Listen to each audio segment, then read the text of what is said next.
Okay, hello, welcome back. Week 4. This time we're going to be talking about short fiction, or flash fiction. What is that? Well, it's going to be the preliminary phase into writing a fuller chapter, fuller story.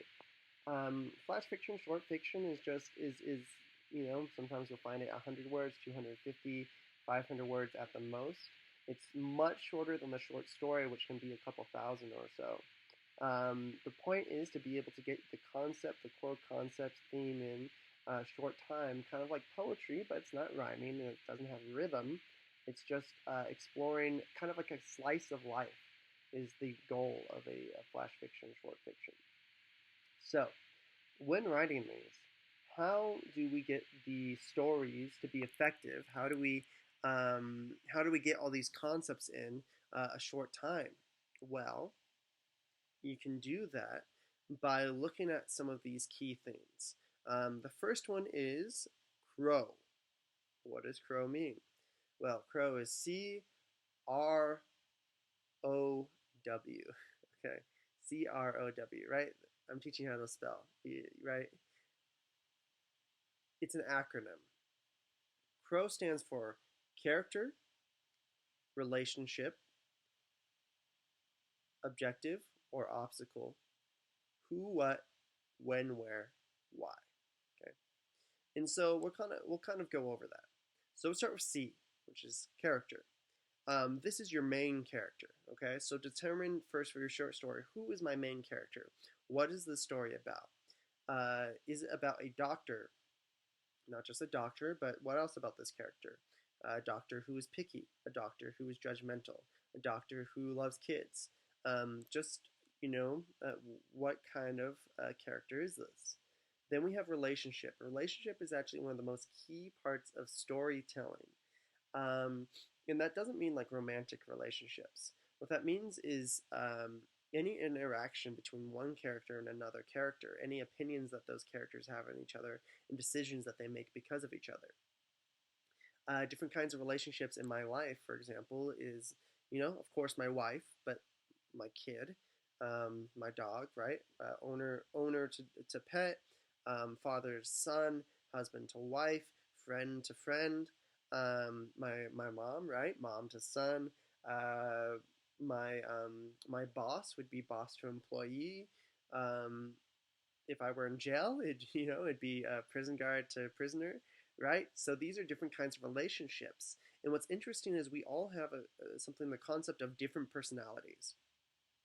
You show a different part of yourself to your mom than you might to even your kid or to your best friend, right?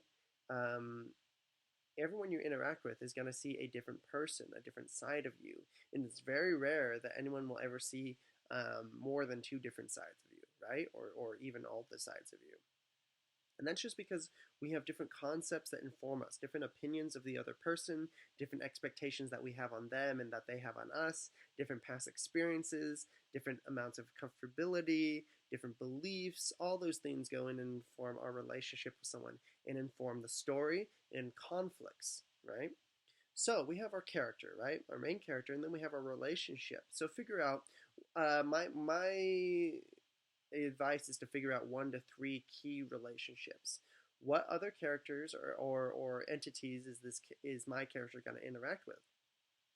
If you're going to write a story where the character is in isolation, you can either think of characters that they've had as memories, or you can think of, excuse me,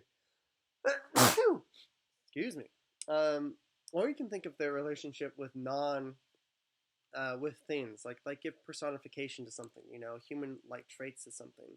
For instance, allergies, right? I have allergies right now. My relationship with that is of war, right? We're not allies, and allergies is always trying to ruin my day, and I want to overcome it. That would be my relationship with that. So anyway, so you figure out your character, you figure out the key relationships, other characters they're going to interact with. Then you have obstacle or objective. The way you want to think of this is what is the goal of the character? Um, if we're talking about the doctor, maybe my character's goal is to get a Nobel Peace Prize, or to, maybe he's trying to something simple. He just wants to save someone from dying, and we can make that person one of the relationships. Maybe it's his wife. The doctor wants to prevent his wife from dying, and so we have those three things built out there in one interaction, right? So we have this objective, and we also have the obstacle that goes with that. What is preventing from doing that? Rare disease, the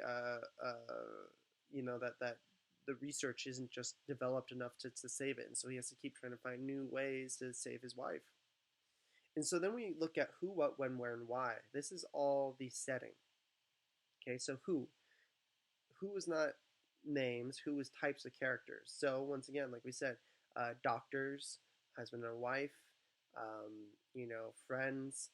It's just a general idea of who we are, right? People, right? You could take the same concept and make the who animals, like Lion King, right? Lion King is about kings and subjects and dictators and assassins and animals. So that would be the who. What? This is the main plot. Okay. Um, this is kind of what's happening. So doctor tries to save wife. That's the plot. Plot is what's happening in the story, not to be confused with the theme though. So then we have who, what, when. Okay, so we have just the age. So we'll say modern times, 2000s, 2020s, right? Because there's a big difference between 2000s and 2020s. Um, and so then we'll do that, right? Because we have cell phones now. Early 2000s was just developing that technology, whereas now it's everywhere. Phones, internet, always. So that informs different things. Communication. It's going to be easier for the characters to communicate over video chat in the 2020s than they could back in early 2000s when you didn't have that and you barely had text. Okay, so we have when.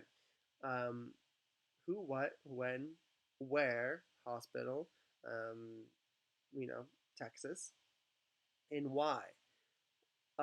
Why is theme, right? So, like the last few weeks, we've been talking about theme. You want to go and find out what's the core message of this. What does the doctor need to learn by the end of this story? What does the reader need to learn by this? Is it cautionary? Does the doctor accept it? I don't know. That's what you're going to figure out there. Just the theme, the main theme. Okay. The message that the doctor, that maybe science doesn't fix everything. Maybe sometimes things are just out of our control and we need to accept it. Maybe when things are out of our control, we need to just embrace the time that we have with people. That might be the core theme. And so you're going to think about those, okay? So character, relationship, objective slash obstacles, who, what, when, where, and why.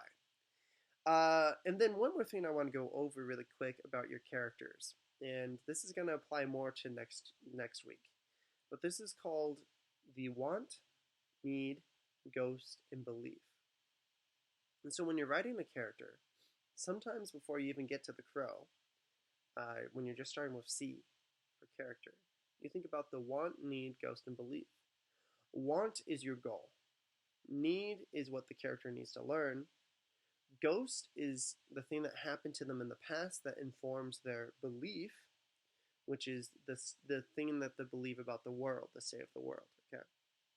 So if we look at our doctor, okay, his want is to save his wife.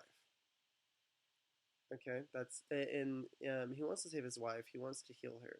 His need, though, is to realize that he can't be in control of everything, and he needs to learn to accept this and to spend time with his wife. To embrace her while he still has her. This is really sad, I know. And so then we get into, right, we have the want, and the need kind of contradicts that. The need is something the character either is aware of, isn't aware of, or is trying to deal with. We'll go into that more next week when we talk about arcs. Okay, so we have our want. He wants to save his wife. Need, he needs to realize he can't control everything and to embrace the time he has with her. We have our ghost. Ghost is what happened in the past that is informing our character's decisions. So in this scenario, Maybe he lost his mom when he was a kid and he couldn't do anything about it. So he has this ghost that he now he's never saved someone that he loves before. He's about to lose someone that he loves again. Now he wants to try and do something about it, which is his belief. His belief is, which is, or you could call it the lie. Okay, his belief is that um, he can do, if only he learns more, if only he could be a better doctor, a better scientist, he could save people he cares about. If only he himself was able to do more, he could save people he cares about. That's his belief, his lie, right? The belief is opposite of his need in the scenario, right? The need is to accept he can't do everything no matter what, but his belief is that he can. And so there we have conflict. And that's the whole point of this. What our character wants, ghost, and belief are all going to help prevent him from getting what he needs. And so think about these concepts: crow, want, need, ghost, belief. Use them. It's a short fiction, so you obviously won't be able to cover all of that. But it can help you get to the core theme, which is the most important thing of any writing you do. So I hope that helps. And once again, don't forget your discussions on Thursday.